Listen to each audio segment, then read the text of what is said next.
Let's talk about inflation a little bit. We know it's here. We know we're feeling it. The question is it here to stay, and does it actually figure into your retirement plan? Independent advisors from around the country. Jay Hagee out of Tennessee, John Papa out of New Jersey. Gentlemen, nice to have you with us. Great to be here. Thanks to be here. I want to talk about where we are, because we're feeling it at the gas pump. We're feeling it at the grocery store. Everything we do, we're feeling it. I think there's probably a belief for some people, eventually this is going to go away and I don't have to figure for that. Correct? Yeah, well, that's what the Fed has told us for years now, right? This is just transitory, and maybe some high inflation rates were transitory, but inflation is not just going away. It's coming at us year over year.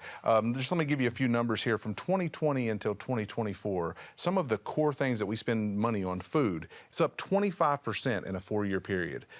Gas, utilities, energy up 27% in a 4-year period. Now, that's not the typical 3 to 4% inflation they want to talk about. Right. And so, you know, inflation is not going away. It's not just transitory, it's continuing. Are there advisors figuring this into plans, John? Yeah, well, they better be figuring into plans, right? So we have clients that are coming in and they're not even factoring inflation in. And why it's so important for people who are in retirement on a set fixed income is because if your expenses are going up 5, 10, 15%, and your income is staying level because you're on Social Security, maybe a pension, RMDs, it has a huge impact on how much income you have. And what's the really number one concern that people have is running out of money. Absolutely. Retirement. So inflation is a huge impact. Well, we're living longer. Yeah. And just on average, men are going 18 years into retirement. Right. Women are going 21 years into retirement. And as you talked about, some are going much longer than that.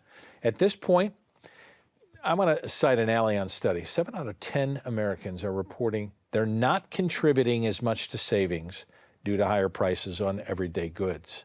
I can go into further number on that, but if you're not figuring that, my question is, are advisors using the right number on what we're going to see in those 18, 21 years into retirement to figure into the plan? Well, number one, on your spending plan when it comes to retirement, you need to make sure that you do have longevity figured in. Because like you said, people are living longer than ever before, right, and our retirements are lasting longer. But in that, most times when people come in, if I'm giving a second opinion, a lot of times they're not even figuring in inflation at all. They're looking at today's dollars and going on the length of time.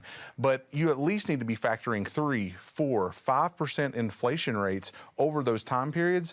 And we do all 3 of those actually, and we model them out so that people can see here's the effect of inflation over time at different rates, and how quickly that you need to double your income over time is dependent on how much inflation and how high inflation is. And Brett, a quick stat on that is, you know, at these inflation rates that we have right now, in living 25, maybe possibly 30 years in retirement, expenses are going to double every 8 or so years. So if you're going to live 24 years in retirement, you have $4,000 a month in expenses, say, that's going to double to $8,000 in 8 or 9 years. $8,000 is going to double to $16,000. So you really have to have an income plan that's going to be increasing and have a strategy to combat inflation. If you don't, running out of money becomes an issue.